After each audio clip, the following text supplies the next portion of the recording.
O ano era de 1873, e sobre as terras ressequidas do sertão pairava o hálito gelado de um inverno cruel. O vento cortava a pele como lâmina, e a lua, quando surgia, iluminava com frieza a solidão daquelas planícies áridas, onde o gado já não mugia e as árvores secas estalavam como ossos velhos ao peso da noite.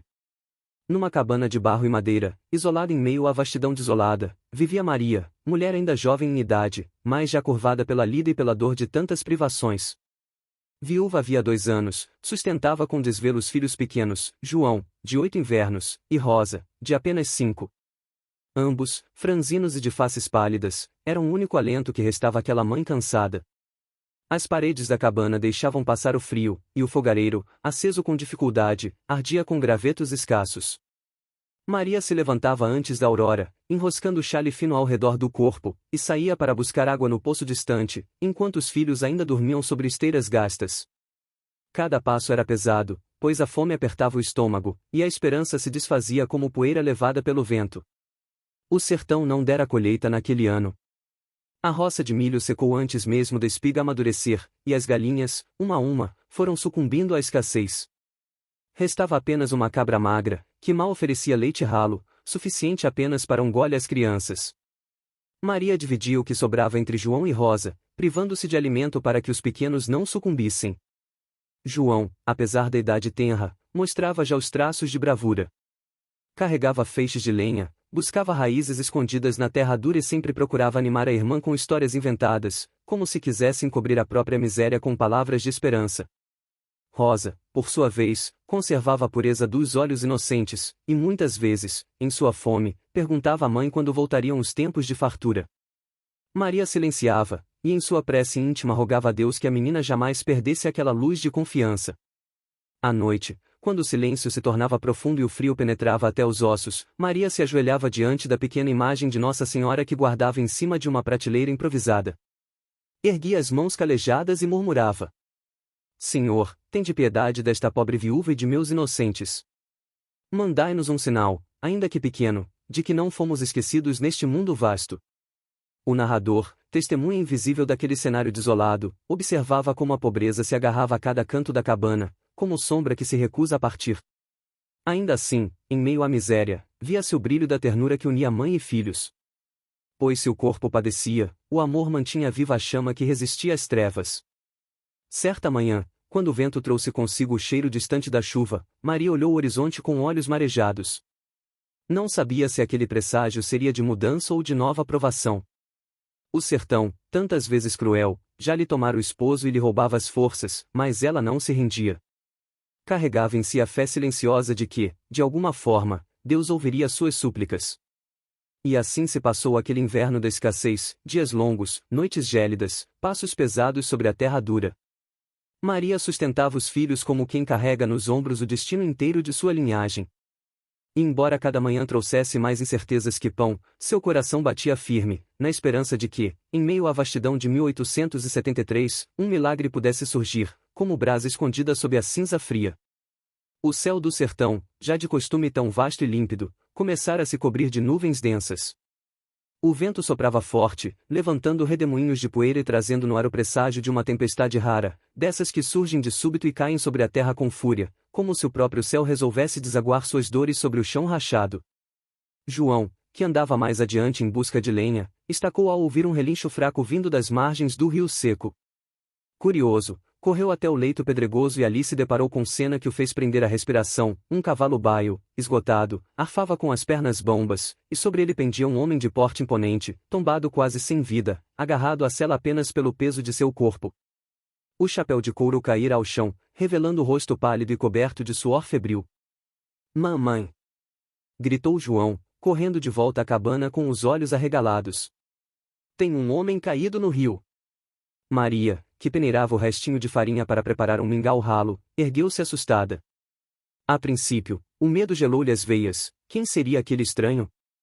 Bandido, fugitivo, homem de má índole? O sertão era cheio de histórias de viajantes que traziam consigo não apenas riqueza, mas também desgraça.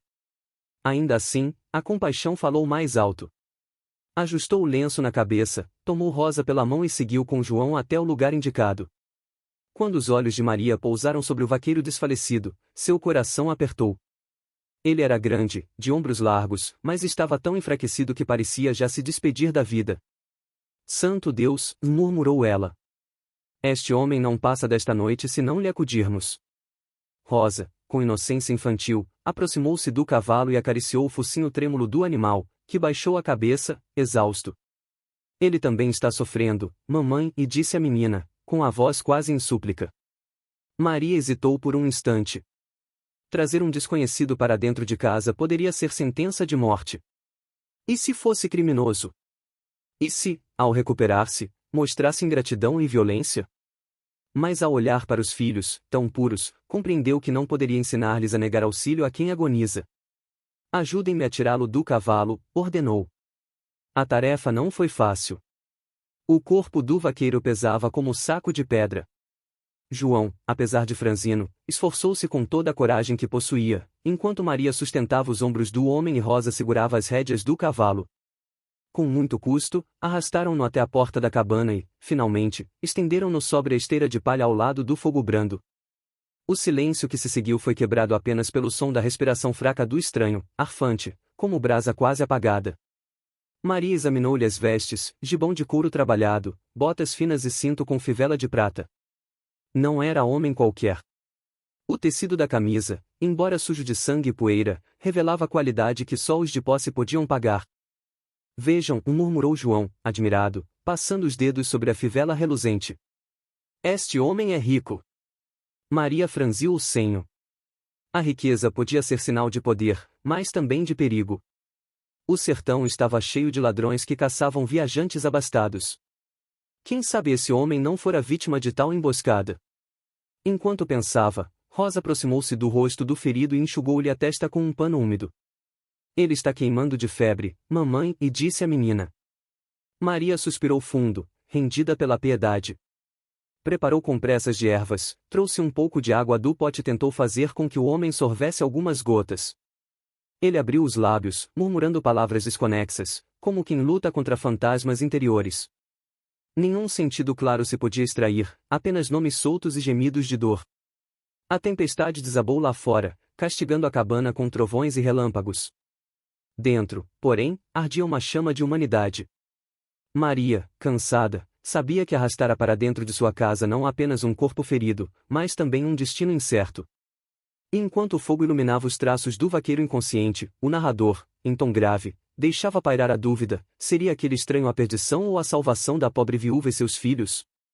A noite caiu pesada sobre o sertão, trazendo consigo o uivo do vento e o choro distante da tempestade. Dentro da cabana, o fogo vacilava, crepitando com gravetos úmidos recolhidos por João. A luz amarelada iluminava o rosto do homem estendido na esteira, revelando-lhe as feições duras, marcadas pela vida de campo, mas agora desfiguradas pela febre. Maria, de joelhos, molhava panos em uma tigela de água morna com ervas que aprenderá a usar com sua avó. Passava-os pela fronte do vaqueiro, murmurando orações em voz baixa, como quem mistura o poder da fé com o singelo conhecimento da terra. De vez em quando, tocava-lhe o pulso fraco, temendo que a vida se apagasse de vez. Os filhos, sentados ao lado, observavam com olhos cansados. Rosa, pequena, segurava o pedaço de pão duro que restara do dia anterior. Olhou para o estranho, depois para a mãe, e perguntou num sussurro: Mamãe, será que ele também tem fome? Maria não soube responder. O pão era tão pouco que mal bastaria para as crianças, e ainda assim, seu coração não lhe permitiu negar. Dividiu o pedaço em 3 partes, entregando as maiores a João e Rosa. Guardou a menor, um fiapo quase simbólico, e aproximou-se dos lábios ressequidos do ferido. Molhou-o com algumas migalhas, como se quisesse enganar a fome que corroía aquele corpo abatido. João, mais atento às durezas da vida, não conteve a inquietação. E se ele for um bandido, mamãe? Disse em tom baixo, mas firme. Já ouvimos histórias de homens que fingem desmaio e depois roubam e matam. Maria suspirou, cansada. O dilema se erguia como sombra em seu coração. Trazera para dentro de casa não apenas um homem, mas também a incerteza de um futuro incalculável. Sabia dos riscos, sabia que sua decisão poderia custar caro. Mas havia em sua alma uma certeza maior: não se abandona nem o mais miserável dos homens à beira da morte. filho, respondeu ela, pousando a mão sobre o ombro de João, se for bandido, Deus haverá de julgar-lhe os pecados. Nós fizemos o que é certo. E não é aos maus que devemos temer, mas a nossa própria falta de compaixão. As palavras ecoaram no silêncio da cabana, como lição que o tempo se encarregaria de gravar na memória da criança. O vaqueiro, entre delírios, mexeu-se levemente. De seus lábios escaparam murmúrios desconexos. Maria inclinou-se para ouvir. Pai, perdoa-me. Maria, não os deixem levar. As frases vinham entrecortadas, como se carregassem memórias de culpas e fantasmas do passado. O nome Maria fez a viúva estremecer, mas logo percebeu que era acaso, não um chamado a ela. O estranho gemia, às vezes como quem luta contra inimigos invisíveis, outras vezes como criança que clama pelo abrigo materno. As crianças, espantadas, aproximaram-se ainda mais. Rosa perguntou, quase chorando. Ele está sofrendo sonhos ruins, mamãe? Maria passou a mão pelos cabelos da menina e respondeu com suavidade. Sonhos ou lembranças, filha? O coração dos homens guarda segredos que só Deus conhece. A tensão crescia na cabana. O fogo crepitava, mas parecia insuficiente para afastar o frio da incerteza. Quem era aquele homem? De onde vinha? Trazia consigo fortuna ou desgraça? O narrador, com voz grave, refletia sobre a posição da viúva, não lhe restava escolha senão confiar no próprio instinto, no chamado silencioso da caridade. Durante horas, Maria manteve-se em vigília, revezando entre as compressas de ervas e as orações sussurradas. Às vezes, os olhos lhe pesavam de cansaço, mas bastava um gemido do ferido para que recobrasse as forças. No fundo de sua alma, ainda que temerosa, acendia-se uma esperança discreta: quem sabe aquele homem não for enviado como resposta às suas preces de tantas noites? Quando a madrugada chegou, a tempestade se dissipara. Do lado de fora, o sertão ainda exalava o cheiro da terra molhada. Dentro, porém, o mistério permanecia. O vaqueiro repousava em silêncio, ainda febril, e Maria, exausta, mantinha-se sentada ao seu lado, fitando-lhe o rosto como quem busca decifrar um enigma. E no íntimo de seu coração, a pergunta ecoava como o sussurro do destino: quem realmente era aquele homem que o acaso trouxera à sua porta, em meio ao inverno da escassez? O sol despontava tímido no horizonte quando o vaqueiro, após longos dias de febre e delírio, abriu os olhos pela primeira vez com alguma lucidez. A claridade que entrava pelas frestas da cabana o cegou de início, sua respiração era pesada, e os músculos, fracos como se o corpo houvesse lutado contra a própria morte.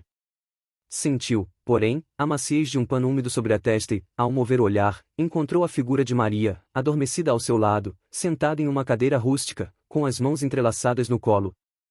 Havia nas feições daquela mulher a marca da pobreza, mas também uma dignidade silenciosa, um vigor que resistia à miséria como a raiz resiste à seca. Perto dela, dormiam as crianças, encolhidas uma contra a outra, como dois anjos fatigados. O homem murmurou, com voz rouca: Onde estou? Maria despertou de súbito, erguendo-se assustada.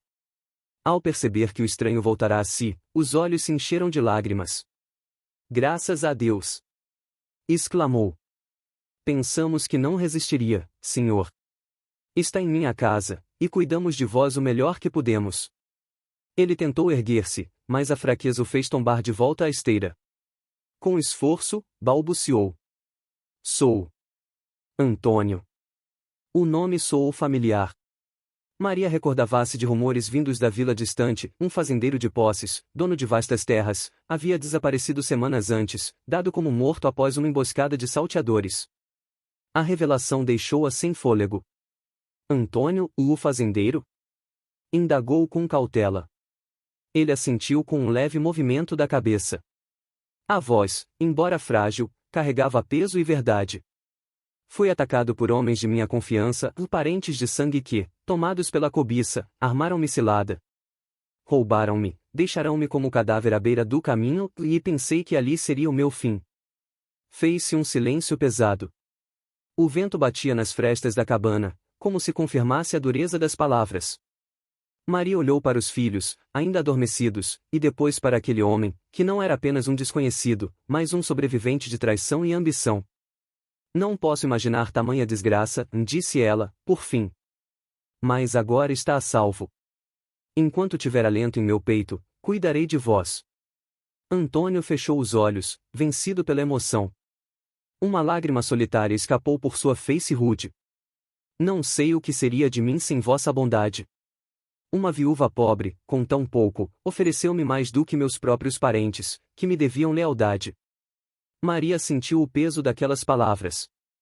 A pobreza sempre lhe parecerá um fardo, mas ali estava um homem rico reconhecendo nela a verdadeira riqueza da caridade. Ao longo daquele dia, Antônio recuperou forças pouco a pouco. João e Rosa, já despertos, aproximaram-se do estranho com curiosidade infantil. O fazendeiro os fitava com ternura, como se visse nos olhos inocentes das crianças a pureza que o mundo adulto lhe negara. João, com coragem, perguntou: "O senhor tem filhos?" Um silêncio breve antecedeu a resposta. "Não", disse Antônio, a voz embargada. "O destino não me concedeu tal bênção. Talvez por isso, ao olhar para vós, sinta como se já vos conhecesse de outras vidas." Rosa, sem compreender inteiramente, sorriu e ofereceu-lhe a metade de uma fruta murcha que guardava. Antônio aceitou, emocionado, como se aquele gesto simples valesse mais do que qualquer banquete. Durante a noite, o fazendeiro e Maria trocaram palavras em tom sereno. Ele contou detalhes de sua vida, a fazenda ampla, os rebanhos, os salões outrora cheios de música, agora em silêncio pelas mãos da traição. Confessou o medo de jamais retomar o que era seu, mas também a esperança renascida ao ser salvo por mãos tão humildes. "Prometo-vos, Maria", disse ele, erguendo-se com esforço para encará-la nos olhos, "se a vida me for restituída em plenitude, jamais esquecerei este gesto. Vós e vossos filhos tendes, em mim, um devedor eterno." Maria abaixou o rosto, sem saber como responder. A promessa soava grandiosa, mas o que ela buscava não era recompensa, apenas a paz de fazer o que lhe parecia justo. Ainda assim, no fundo de sua alma, sentiu nascer uma centelha nova, talvez aquele homem não fosse apenas um hóspede do acaso, mas o sinal de esperança pelo qual tanto suplicara. E assim, sob a luz frágil do fogo, a conexão entre a viúva e o fazendeiro começou a se firmar. Dois destinos, tão distintos, entrelaçavam-se na pobreza e na gratidão. O narrador, com voz grave e solene, anunciava: o inverno da escassez encontrava sua primeira rachadura, por onde poderia despontar um novo amanhecer. Os dias passaram lentos, mas cheios de um vigor novo. Antônio, aos poucos, foi recuperando a força que a febre lhe roubara. Caminhava pela pequena cabana com passos trôpegos, apoiando-se nas paredes de barro, e cada vez que lograva ficar de pé por mais tempo, Maria sorria em silêncio, como quem vê renascer o que se julgava perdido. João e Rosa haviam se afeiçoado ao visitante. Rosa, com sua doçura, inventava cantigas para distraí-lo, e João, curioso, pedia-lhe histórias de cavalos e boiadas. Antônio falava pouco, mas seus olhos brilhavam com um afeto que até então desconhecia. Aquelas crianças, que dividiam migalhas de pão com ele, davam-lhe algo que todo o ouro de suas terras não lhe proporcionara, a sensação de família. Mas chegou o dia em que o fazendeiro, já firme e com o olhar decidido, anunciou: "Preciso partir." Maria, ao ouvir tais palavras, sentiu o coração apertar. Era como se o pouco de esperança que lhe restava fosse arrancado de suas mãos. Tentou esconder o pesar, mas sua voz tremeu. "Entendo, cada um deve seguir seu caminho." Antônio aproximou-se dela e, tomando-lhe as mãos calejadas, falou com firmeza: "Não penseis que me esquecerei. O que fizestes por mim não pode ser pago com palavras. Deixai que a vida me dê a chance de vos provar minha gratidão." Ele montou novamente no cavalo baio, agora bem alimentado, e partiu pela vereda que se perdia no horizonte. Antes de desaparecer, virou-se uma última vez e ergueu o braço, como promessa silenciosa. Maria permaneceu imóvel à porta da cabana, com os filhos agarrados à sua saia. No íntimo, temia nunca mais vê-lo. Os meses que se seguiram foram de luta. A seca retornou implacável, e a escassez de alimento castigou ainda mais a pequena família. Maria continuava a orar, rogando por forças, mas a lembrança de Antônio surgia como fantasma em seus pensamentos. Teria sido apenas um sopro de destino? Um viajante salvo, condenado a seguir adiante sem olhar para trás? Certa tarde, quando o sol declinava e o vento trazia consigo a poeira vermelha do sertão, ouviu-se ao longe o tropel de cavalos. João correu para a porta, curioso, e Rosa agarrou-se à mãe, assustada. Pela vereda, aproximava-se um grupo de cavaleiros. À frente, com porte ereto e figura imponente, vinha Antônio, não mais o homem febril e moribundo, mas sim o senhor das terras, vestido com gibão novo, chapéu de couro elegante e botas lustrosas. Atrás dele, outros homens bem armados seguiam em respeito. Maria sentiu as pernas fraquejarem. O coração, dividido entre alegria e temor, bateu acelerado. "Vede, mamãe!" exclamou João. "É ele! Ele voltou!" Antônio desmontou diante da cabana e, com um passo firme, aproximou-se. Os olhos dele encontraram os de Maria, e neles havia a mesma ternura do primeiro despertar. "Disse-vos que não esqueceria", falou, com voz grave. "Agora retorno para cumprir minha palavra." Maria, ainda incrédula, respondeu em tom baixo: "Não compreendo." Antônio respirou fundo e revelou sua verdade. "Sou dono de terras vastas, de rebanhos que se estendem até onde a vista alcança. Mas tudo isso pouco vale diante do que recebi aqui. Quando meus próprios parentes desejaram minha morte, fostes vós, viúva pobre, quem me deu vida outra vez." O silêncio pesou entre eles. Os cavaleiros mantinham-se à distância, respeitosos, enquanto Antônio prosseguia: "Não venho oferecer esmola. Venho oferecer o que é justo. Quero dar-vos um lar seguro, onde não vos falte pão nem água, onde vossos filhos possam crescer sem o peso da fome."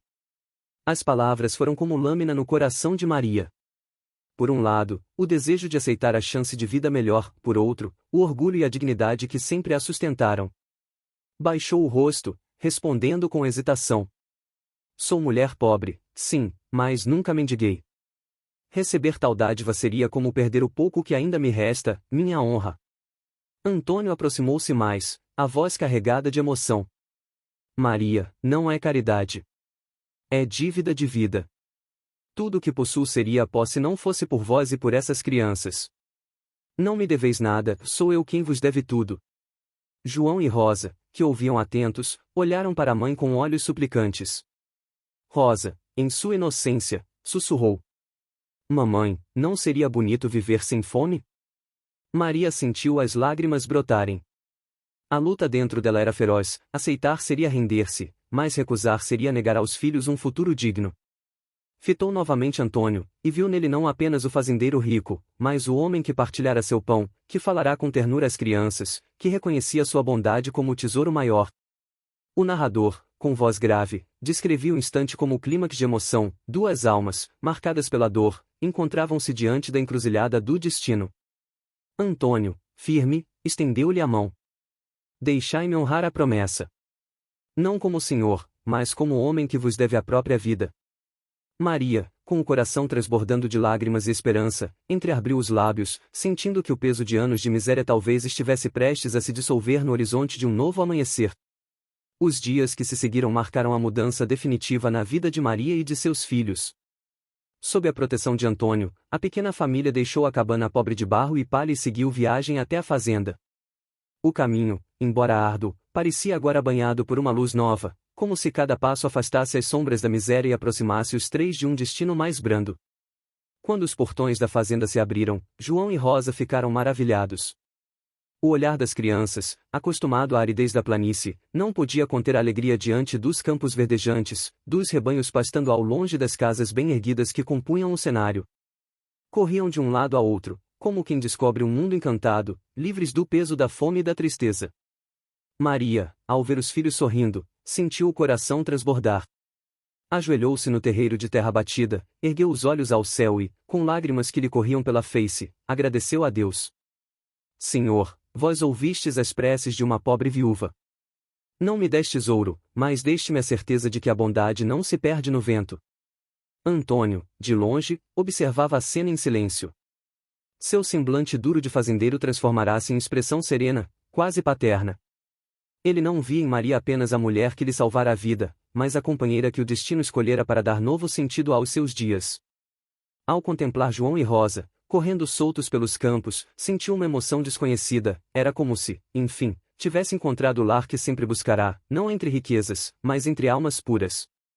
O narrador, em tom grave e reflexivo, concluiu: assim como a semente escondida no solo árido espera a chuva para florescer, também a bondade, ainda que pobre e silenciosa, tem poder de transformar destinos.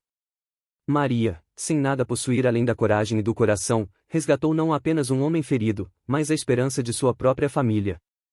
O inverno da escassez, que antes ameaçava destruir tudo, cedeu lugar à primavera da abundância. E naquela fazenda, em meio aos campos vastos e férteis, a viúva e seus filhos aprenderam que a verdadeira riqueza não está nas moedas ou nas posses, mas nos gestos de compaixão que ecoam para sempre. Se esta história tocou o vosso coração, deixai que ela continue viva além destas linhas.